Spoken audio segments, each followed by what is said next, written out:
This channel does not promote any violent, harmful, or illegal activities. All content provided by this channel is meant for an educational purpose only. আজকের full and ফাইনালের প্রথমে আরজিকর সংক্রান্ত মামলার শুনানির খবর। তিলোত্তমার মা বাবার আবেদন মেনে এবং তাদের আর্জিতে সাড়া দিয়ে সুপ্রিম কোর্ট দেশের সর্বোচ্চ আদালত জানিয়ে দিল যে তিলোত্তমার যে হত্যার তদন্ত চলছিল এবং তার ধর্ষণের ঘটনার যে তদন্ত চলছিল, সেই ধর্ষণ এবং খুনের ঘটনার তদন্ত যা সিবিআই করছে কলকাতা হাইকোর্টের প্রাথমিক নির্দেশের পরিপ্রেক্ষিতে, সেই তদন্তের উপরে নজরদারি করবে কলকাতা হাইকোর্টে এবং তাই এই তদন্ত সংক্রান্ত পরবর্তী শুনানি সমস্ত কিছুই হবে কলকাতা হাইকোর্টে। অর্থাৎ আপনারা জানেন যে কলকাতা হাইকোর্টে প্রথম একটি মামলা দায়ের হয়েছিল তিলোত্তমার ধর্ষণ এবং মৃত্যুর হত্যার তদন্তের ভার সিবিআইয়ের হাতে তুলে দেওয়ার জন্য।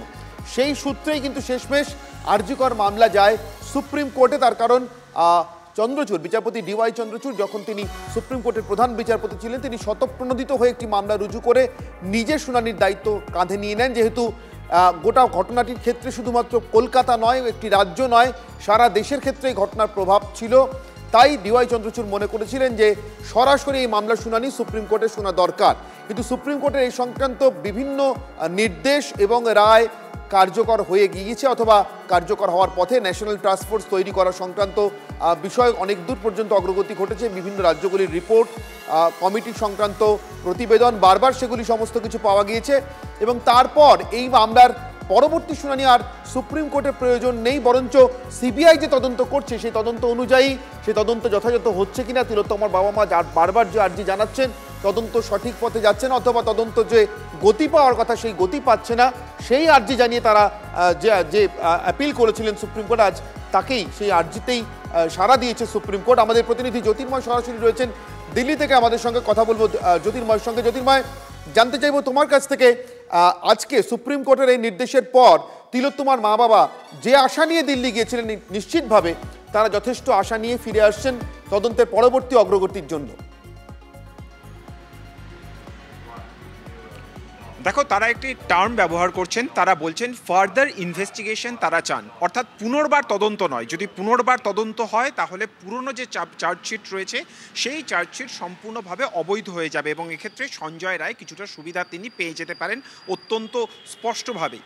সেই কারণের জন্য ফার্দার ইনভেস্টিগেশনের দাবি তারা জানিয়ে কলকাতা হাইকোর্টের দ্বারস্থ হয়েছেন। 52টি ক্ষেত্রে তারা প্রশ্ন তুলেছেন যে সিবিআই এখনও পর্যন্ত যতদূর তদন্ত করেছে সেক্ষেত্রে 52টি জায়গায় তারা প্রশ্ন তুলেছেন। এই পিটিশন যখন তারা কলকাতা হাইকোর্টে দায়ের করেন সেই সময় কলকাতা হাইকোর্ট বলে যেহেতু সুপ্রিম কোর্টের তত্ত্বাবধানে এই তদন্ত হচ্ছে এবং সুপ্রিম কোর্টে এই মামলা বিচারাধীন, ফলত যতক্ষণ পর্যন্ত না সুপ্রিম কোর্টের থেকে ক্ল্যারিফিকেশন আসছে ততক্ষণ পর্যন্ত কলকাতা হাইকোর্ট এই মামলা গ্রহণ করবে না বা তারা শুনানি করবে না। আজকে মূলত সেই পিটিশনে নির্যাতিতার বাবা মা তারা সুপ্রিম কোর্টে প্রধান বিচারপতির এজলাসে ফাইল করেছিলেন এবং সুপ্রিম কোর্ট জানিয়ে দিয়েছে যে হাইকোর্টে শুনানি হবে এবং সিঙ্গেল বেঞ্চে শুনানি হবে। আরেকটি বিষয় গুরুত্বপূর্ণ, এনটিএফ এর বিষয় তুমি যে বলছিলে, সেই বিষয়টি নিয়ে মে মাসে 13 তারিখ থেকে যে সপ্তাহ শুরু হচ্ছে সেই সপ্তাহে প্রধান বিচারপতির এজলাসে সুপ্রিম কোর্টে পরবর্তী শুনানি হবে। একেবারে তুমি আমাদের সঙ্গে থাকো জ্যোতির্ময়।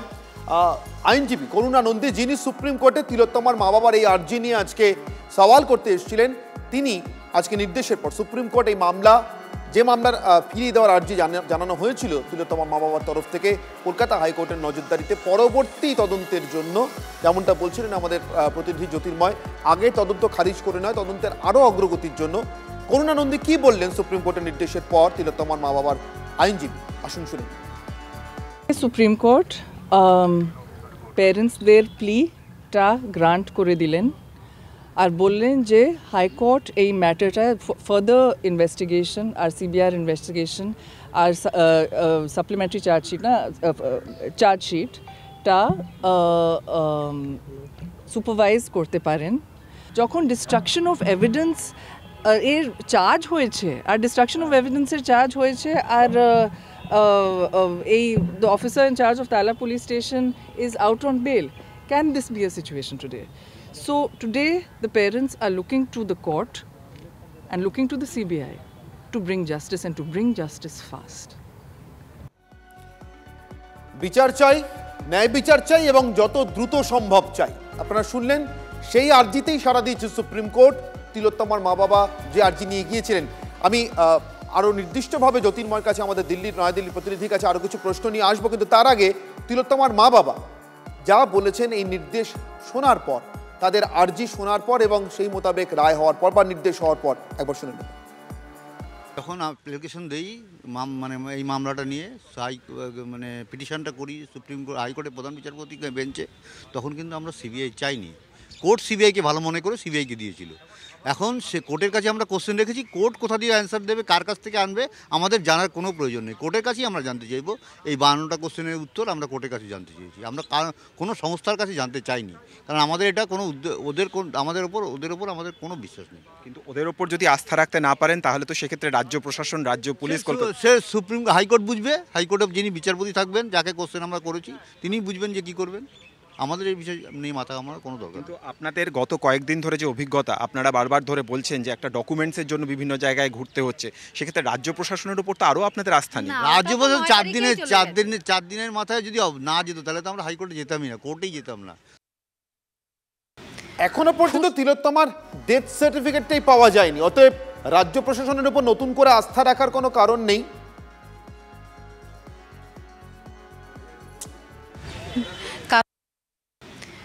খুশি আমাদের জীবনে আর আসবে না। আমাদের একমাত্র মেয়েকে হারিয়ে, তাকে নিয়েই অনেক স্বপ্ন, এখন আমাদের বেঁচে থাকা শুধু তার বিচার। সেই দিকটা দিয়ে আমরা একটু হলেও এগিয়েছি, কারণ আমাদের অনেক কোশ্চেন, যেহেতু রায়ও হয়ে গেছিল, কিন্তু আমরা ওটাতে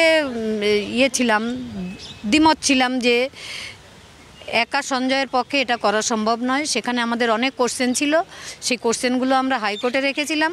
হাইকোর্ট শুনতে পারছিলেন না, যেহেতু সুপ্রিম কোর্ট সুমোটো নিয়ে রেখেছিল। হাইকোর্টের তীর্থঙ্কর ঘোষের এজলাসে মামলাটা ছিল, উনি বলেছিলেন এখান থেকে ক্লারিফিকেশন নিতে। সেটা আজকে এখানকার সঞ্জীব খান্না, যে প্রধান বিচারপতি, তিনি দিয়ে দিয়েছেন। মামলাটা এখন আমরা হাইকোর্টে নিতে পারবো। এটার জন্য আমি মহামান্য সুপ্রিম কোর্টের বিচারপতিকে প্রথমে কৃতজ্ঞতা জানাই। ফার্দার ইনভেস্টিগেশন চেয়েছি, কারণ আমার মেয়ের যে চেস্ট ডিপার্টমেন্ট, সেখানের সবাই অভিযুক্ত। কারণ তারা চাইলে কারা ঘটালো এই যে হসপিটালের ভেতরে ঢুকে, একটা সেমিনার হলের ভেতরে ঢুকে একটা খুন হয়ে গেল, একটা মেয়েকে ধর্ষণ হয়ে গেল, সে তার অন ডিউটি অবস্থায়, আর ভেতরের কেউ কিচ্ছু জানতে পারলো না। এটা কেউ বিশ্বাস করবে না। এটা একটা নিছক গল্প। সিবিআই ভালো করে তদন্ত করুক, আসল দোষীরা, অপরাধীদের ধরুক। আমি আরও একবার আমাদের নয়াদিল্লির প্রতিনিধি জ্যোতির্ময়ের সঙ্গে কথা বলবো। জ্যোতির্ময়, আমরা শুনছিলাম তিলোত্তমার বাবা যখন বলছেন যে সিবিআই তদন্তের উপর তাদের আস্থা নেই, তদন্ত অন্তত যে পথে এগিয়েছে, তখন তার মা, আমি শুনলাম যখন তিনি শেষ করছেন, তিনি বলছেন যে সিবিআই আরও ভালো করে তদন্ত করুক। আসলে তিলোত্তমার মা বাবা কি চাইছেন? তুমি বলছিলে যে পুনরায় তদন্ত নয়, তারা চাইছেন তদন্তের অগ্রগতি। যদি সেটা হয় তাহলে সেই অগ্রগতি কি সিবিআই এর হাত ধরে আর সম্ভব বলে তারা মনে করছেন, নাকি কলকাতা হাইকোর্টে তারা নতুন কোনো আর্জি পেশ করতে চলেছেন? কি মনে হলো কথা বলে? দেখো, তারা যে কথা জানাচ্ছেন যে তারা কে তদন্ত করবে সেই বিষয় নিয়ে তারা কখনো কোনো দাবি জানাননি। তারা বরং চেয়েছিলেন যে প্রকৃত দোষী ধরা পড়ুক, কিন্তু এক্ষেত্রে কোর্ট তারা নির্দেশ দিয়েছে যে সিবিআই তদন্ত হোক। এখনো পর্যন্ত যে তদন্ত হয়েছে সেই তদন্ত যে তারা সন্তুষ্ট নন, সেই বিষয়টি তারা গত 27শে ফেব্রুয়ারি বুঝিয়ে দিয়েছেন। তারা দিল্লি এসেছিলেন, সিবিআই হেডকোয়ার্টারে পৌঁছেছিলেন এবং সিবিআই এর ডিরেক্টরের সঙ্গে দেখা করে তারা একটি মেমোরান্ডাম জমা দিয়েছেন। এবং যে 52টি প্রশ্নের কথা আমরা বলছি যে কলকাতা হাইকোর্টে পিটিশন আকারে তা দাখিল করা হয়েছে, সেই 52টি কোশ্চেন তারা তুলে দিয়েছেন সিবিআই এর ডিরেক্টরের কাছে। কেন তারা সিবিআই তদন্তে সন্তুষ্ট নন সেই বিষয়টি তারা একেবারে সিবিআই ডিরেক্টরকে বুঝিয়ে এসেছেন। কিন্তু অপর দিক থেকে এই তদন্ত ভার সিবিআই এর হাতেই থাকবে, কারণ কোর্টের নির্দেশ রয়েছে। এবং তারা যে কথা জানাচ্ছেন যে সিবিআই বাদে রাজ্য প্রশাসনের উপরে, কলকাতা পুলিশের উপরে তাদের কোনোভাবে কোনো আস্থা নেই। ফলত এই মুহূর্তে দাঁড়িয়ে আবারও ফার্দার ইনভেস্টিগেশনের দিকেই আমাদের নজর রাখতে হবে। যে 52টি প্রশ্নের কথা তারা তুলেছেন, সেই প্রশ্নগুলি সম্পর্কে তারা কলকাতা হাইকোর্টের সিঙ্গেল বেঞ্চকে কনভিন্স করতে পারেন কিনা এবং সিঙ্গেল বেঞ্চ আবার ফার্দার ইনভেস্টিগেশনের কোনো নির্দেশ দেন কিনা, আমাদের নজর থাকবে সেদিকে। অনেক ধন্যবাদ জ্যোতির্ময়। নয়াদিল্লির প্রতিনিধি জ্যোতির্ময় স্পষ্ট করছিলেন তিলোত্তমার মা বাবা ঠিক কি চাইছেন। আর আন্দোলনরত চিকিৎসকরা যারা আইনের উপরে ভরসা করে, দেশের সর্বোচ্চ আদালতের উপর ভরসা করে এগোচ্ছিলেন এবং তার সঙ্গে সঙ্গে আন্দোলনটাকেও বজায় রাখছিলেন নিজেদের মতো করে, তাদের প্রতিনিধি হিসেবে অনিকেত মাহাতো আমার সঙ্গে রয়েছেন। চিকিৎসক অনিকেত মাহাতো, আপনার কাছে আমার প্রশ্ন, আজকের দিনে দাঁড়িয়ে আপনারা আজকে কি কিছুটা অন্তত আশ্বস্ত বোধ করছেন?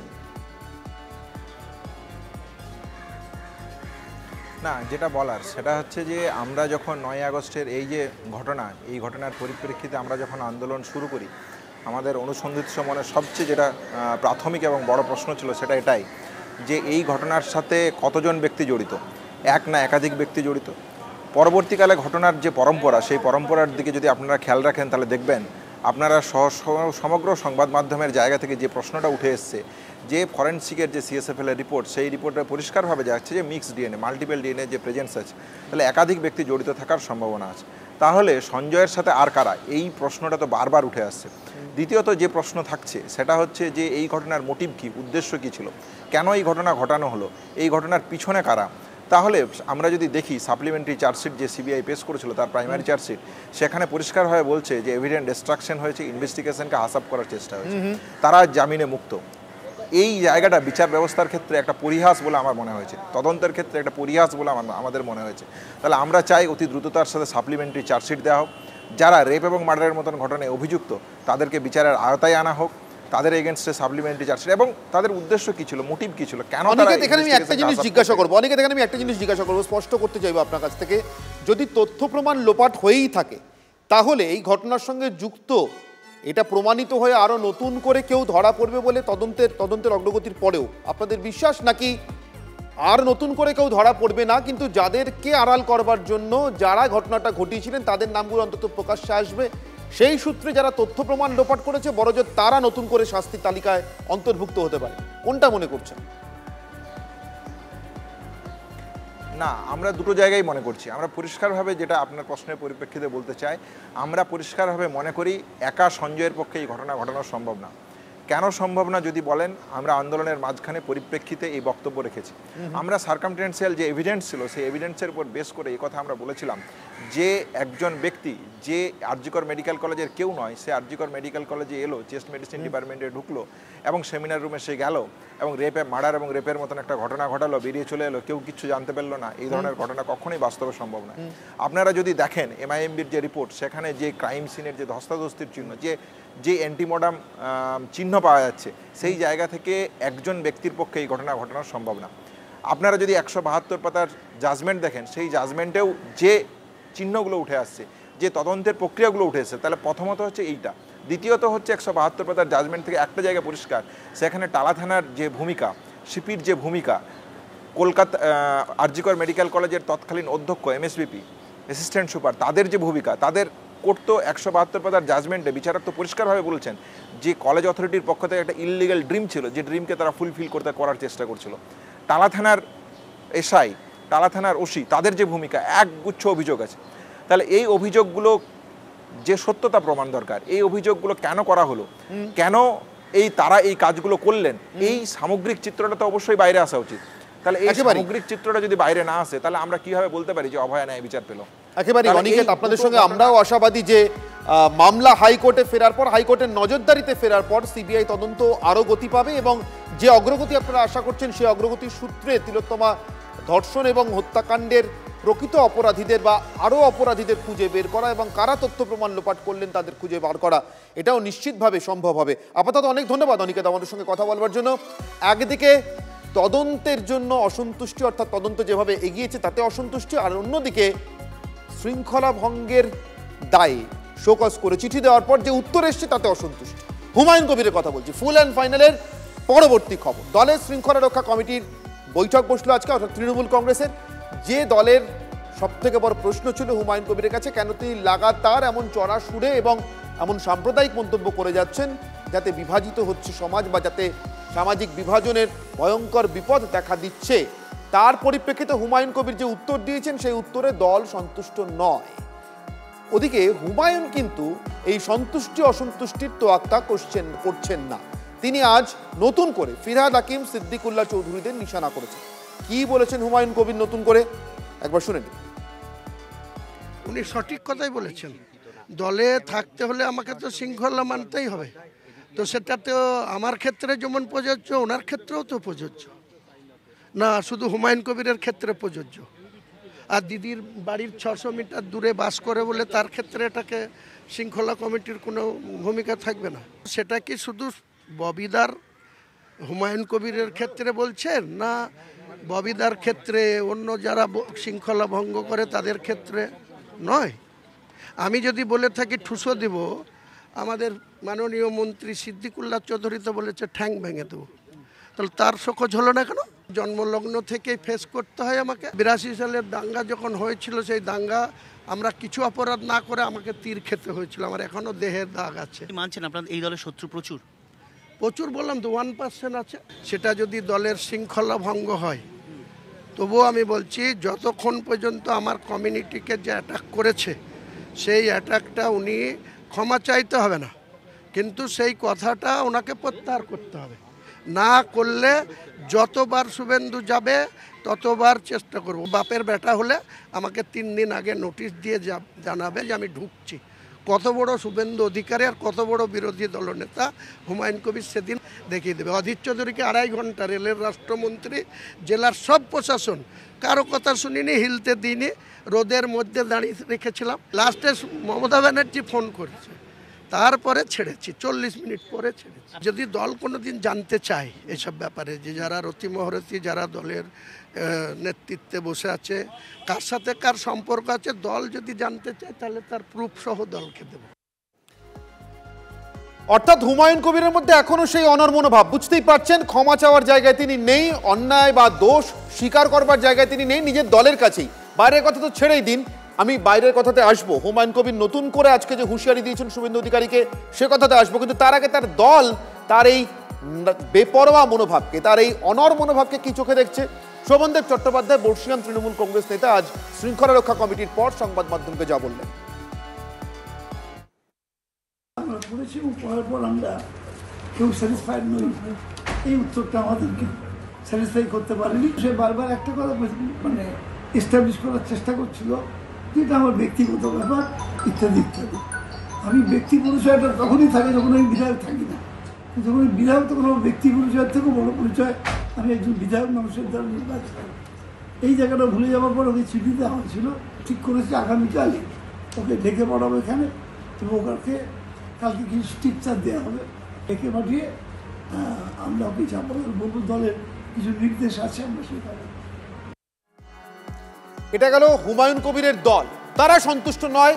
শৃঙ্খলা ভঙ্গের অভিযোগে তাকে যে শোকজ করা হয়েছিল, সেই শোকজের যে উত্তর হুমায়ুন দিয়েছেন, তাতে দল একেবারে সন্তুষ্ট নয়। ফলে নতুন করে আর চিঠি নয়, এবারে সশরীরে হুমায়ুনকে হাজিরা দিতে হবে, সামনাসামনি বসিয়ে মুখোমুখি কথা বলে দল শুনবে তার কাছ থেকে, এবং যদি সন্তুষ্ট হয় তাহলে একরকম, যদি এরপরও দলের অসন্তুষ্টি থেকে যায় তাহলে কি হবে আমরা জানি না, সেটা আগামীকাল বা আরও পরে তৃণমূল কংগ্রেসের নেতৃত্ব পরিষ্কার করবে। কিন্তু শুভেন্দু অধিকারীকে হুমায়ুন যে নতুন করে হুঁশিয়ারি দিয়েছেন, তার কি জবাব এলো? শুভেন্দু অধিকারীর জবাব, ওরা তৃণমূলের, ও তৃণমূলের এমএলএ, তো দায়িত্ব তৃণমূলকে নিতে। অশান্তি টশান্তি এখন কোনো কিছু একতরফা হবে না, ওটা সরস্বতী পুজোয় প্রমাণ হয়ে গেছে, রামনবমীতে প্রমাণ। ওয়ান সাইডেড কিছু হবে না, প্রত্যেক ক্রিয়ার সমান এবং বিপরীত ধর্মী প্রতিক্রিয়া, ওসব দিন চলে গেছে। পশ্চিমবাংলার হিন্দুরা পড়ে পড়ে মার খাওয়ার দিন নেই। ইট যে ছুটবে তাকে পাটকেল খেতে হবে, রসগোল্লা দিয়ে কেউ আপ্যায়ন করবে। অর্থাৎ হুমায়ুন কবির যখন বলছেন 3 দিন আগে নোটিশ দিয়ে যেতে শুভেন্দু অধিকারীকে, এবং মুর্শিদাবাদে তিনি তাকে হিলতে দেবেন না, হুমায়ুন কবিরের ভাষা, যা তিনি অধীর চৌধুরীর সঙ্গে করেছিলেন, কেউ আটকাতে পারবে না, কেউ বাঁচাতে পারবে না, তিনি ঘিরে রেখে দেবেন যদি না শুভেন্দু তার মন্তব্য প্রত্যাহার করেন। তার পাল্টা শুভেন্দু অধিকারী বলছেন যে দেখা যাবে, ইট ছুড়লে পাটকেল খেতে হবে, এবার আর কোনো কিছু একতরফা হবে না। আমি আমাদের সঙ্গে রয়েছেন এই মুহূর্তে শুভাশিস বাবু, আমি সরাসরি চলে যাব শুভাশিস বাবুর কাছে, আমাদের রাজনৈতিক বিশ্লেষক হিসেবে আমাদের সঙ্গে রয়েছেন শুভাশিস বাবু। শুভাশিস বাবু, আপনার কাছে আমার প্রশ্ন একেবারে প্রথমে, আমি হুমায়ুনের দলের কথায় পরে আসছি, আগে সরাসরি শুভেন্দু অধিকারী বনাম হুমায়ুন জারি রয়েছে শুভাশিস বাবু, আমি সেখানে আপনাকে জিজ্ঞাসা করব, হুমায়ুন কবিরের আজকের অনর মনোভাব এবং আবার সেই শুভেন্দু অধিকারীকে তাক করা, শুভেন্দু অধিকারীর ইট মারলে পাটকেল খেতে হবে বলে পাল্টা জবাব, আপনি কিভাবে দেখছেন? দেখুন, একটি গণতান্ত্রিক পরিকাঠামোতে জন্ম নিয়েছি এবং একটি গণতান্ত্রিক দেশের বাসিন্দা হিসেবে আমি বলছি, কোনো মতেই কোনো অসুস্থ রাজনৈতিক পরিবেশকে আমি সমর্থন করতে পারি না। সেটা যে দলই সৃষ্টি করুক, যে দলই তার উত্তর দিক, যেটা অসুস্থতা সেটা অসুস্থতা, এবং অসুস্থতা কোনো জিনিসকে ভালো দিকে নিয়ে যায় না, সেটা রাষ্ট্রকেও নিয়ে যায় না, কোনো ব্যক্তিকেও নিয়ে যায় না। দ্বিতীয় কথাটা বুঝতে হবে, নিউটনের 3টে ল ছিল, তৃতীয় লটা নিয়ে খুব ঘাটাঘাটি করে রাজনীতিবিদরা, যেখানে বলে ইট মারলে পাটকেল খেতে হবে, কিন্তু প্রথম লটা ভুলে যায় যে একবার একটা জিনিস গতি পেয়ে গেলে তার গতিটা বদলাতে অনেক সময় লাগে, একটা ধাক্কা লাগে, যেটা ফার্স্ট ল অফ নিউটন। তো পয়েন্টটা হচ্ছে যে যদি এই ধরনের ভায়োলেন্স একবার গতি পেয়ে যায়, সেটা গোটা রাষ্ট্রের উপরে তার এফেক্ট পড়বে, শুধুমাত্র বাংলার উপরে পড়বে না। আজকে বাংলা যেই পরিকাঠামোর মধ্যে দিয়ে যাচ্ছে বা বাংলার যে পারিপার্শ্বিক অবস্থানটা যে জায়গায় যাচ্ছে, সেখানে যদি কোনো জাতিভিত্তিক ঝামেলা বা কোনো জাতিভিত্তিক সাম্প্রদায়িক ঝামেলা লেগে যায়, তাহলে কিন্তু বাংলার স্বাভাবিক সময়টা বা স্বাভাবিক অবস্থানটা ভীষণভাবে চেঞ্জ হবে, সেটা কিন্তু কেন্দ্র সরকারও ভালো চোখে দেখবে না। সুভাষিস বাবু আমাদের সঙ্গে থাকুন। সুভাষিস বন্দ্যোপাধ্যায় রাজনৈতিক বিশ্লেষক আমাদের সঙ্গে রয়েছেন। আমি পরবর্তী প্রশ্ন নিয়েও আপনার কাছে আসবো, কিন্তু তার আগে আরেকটা খবর আপনাদের জন্য জানিয়ে রাখি। এটাও তৃণমূল কংগ্রেসেরই খবর, কিন্তু এটা ঠিক ওই অবিশ্বাস বা অসন্তুষ্টির খবর না, এটা একটা সম্ভাবনার খবর। সংগঠনের হ্রাস অভিষেক বন্দ্যোপাধ্যায় নিজের হাতে নিতেই কি অভিষেক ঘনিষ্ঠ শান্তনু সেন দলে কামব্যাক করছেন? রাজনৈতিক মহলে অন্তত তেমনই জল্পনা তুঙ্গে। তার কারণ শনিবার অভিষেক বন্দ্যোপাধ্যায় মেগা ভার্চুয়াল বৈঠকের লিঙ্ক পাঠানো হয়েছিল দল থেকে সাসপেন্ড হয়ে থাকা শান্তনু সেনকেও, এমনটা জানা যাচ্ছে সূত্র মারফত। ফলে বৈঠকে যোগ দেন অভিষেক ঘনিষ্ঠ বলে দলে এর আগে পরিচিত থাকা দলের প্রাক্তন সাংসদ, এবং এরপর থেকেই শান্তনু সেনের দলের মূল স্রোতে ফেরা নিয়ে তুমুল চর্চা শুরু হয়েছে, এবং শান্তনু সেনের যে গতি সেটাও কিছুটা বেড়েছে। অর্থাৎ তিনি যে একেবারে নিশ্চুপ ছিলেন, বসেছিলেন এক কথাতে, ঠিক তেমনটা নন আর। আমাদের প্রতিনিধি সায়ন্ত কি বলছেন আমাদের সঙ্গে সরাসরি শুনে নেব তার কাছ থেকে। সায়ন্ত, তোমার কাছ থেকে জানতে চাইবো শান্তনু সেনের কামব্যাকের জল্পনা কতটা রাজনৈতিক ভিত্তি আছে? সত্যি কি লিঙ্ক পেয়েছিলেন শান্তনু? একদমই। দেখো, অভিষেক বন্দ্যোপাধ্যায়ের যে ভার্চুয়ালি বৈঠক, সেই বৈঠকে তিনি যাকে যাকে, অর্থাৎ তার অফিস থেকে যাকে যাকে লিঙ্ক পাঠানো হবে তারাই শুধু যুক্ত হতে পারবে, এবং সেক্ষেত্রে কাদের কাদের লিঙ্ক পাঠানো হবে সেটা কিন্তু আগে থেকেই জানিয়ে দেওয়া হয়েছিল, বিশেষ করে এমপি, এমএলএ বা জেলা সভাধিপতি সহ যারা নেতৃত্ব রয়েছে। কিন্তু শান্তনু সেন সেই তালিকায় কিন্তু প্রথম দিকে ছিলেন না। দেখা গেল যে শান্তনু সেনকেও লিঙ্ক পাঠানো হয়েছে। শনিবার বৈঠকের থেকে প্রায় 2 থেকে 3 ঘন্টা আগে তাকে জানানো হয় যে লিঙ্ক পাঠানো হচ্ছে, এমনকি তাকে আগের দিন রাতের বেলাও অবহিত করা হয়েছিল। তবে যেটা গুরুত্বপূর্ণ সেটা হচ্ছে অভিষেক বন্দ্যোপাধ্যায়ের অত্যন্ত কাছের সৈনিক হিসাবে পরিচিত শান্তনু সেন। সাংগঠনিক দিক থেকে অভিষেক বন্দ্যোপাধ্যায়ের এই কামব্যাকের যেমন দাবি করা হচ্ছে, তার হাত ধরে কিন্তু শান্তনু সেনেরও কামব্যাক হচ্ছে বলেও দাবি করছে। অনেক ধন্যবাদ সায়ন্ত। আমি আরো একবার কথা বলবো সুভাষিস বন্দ্যোপাধ্যায়ের সঙ্গে। সুভাষিস বাবু, আপনার কাছে আমার একটাই প্রশ্ন। অভিষেক বন্দ্যোপাধ্যায়কে পুলিশ মন্ত্রী দেখতে চাওয়া হুমায়ুন কবির যখন একটু খাবিয়ে খাচ্ছেন দলের মধ্যে, তার কোনো জবাবেই দল সন্তুষ্ট হচ্ছে না, শৃঙ্খলা রক্ষা কমিটি তাকে সশরীরে ডেকে পাঠাচ্ছে, তখন দলের মধ্যে সাসপেন্ড হয়ে থাকা শান্তনু সেন অভিষেক বন্দ্যোপাধ্যায়ের মিটিংয়ের লিঙ্ক পাচ্ছেন। আপনি কোনো লিঙ্ক পাচ্ছেন?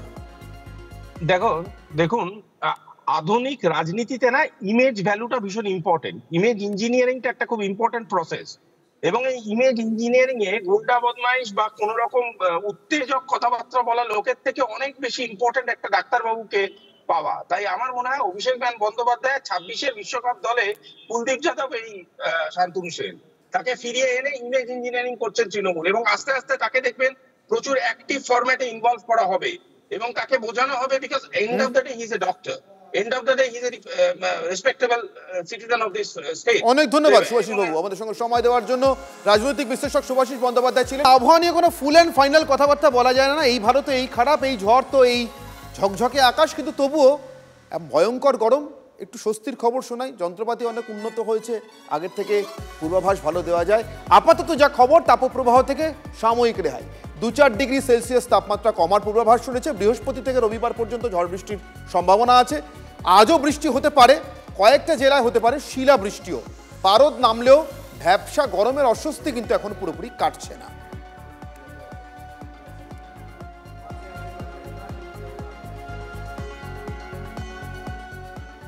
ফুল অ্যান্ড ফাইনাল আজকের মতো এই পর্যন্তই। সঙ্গে থাকুন TV9 বাংলায়।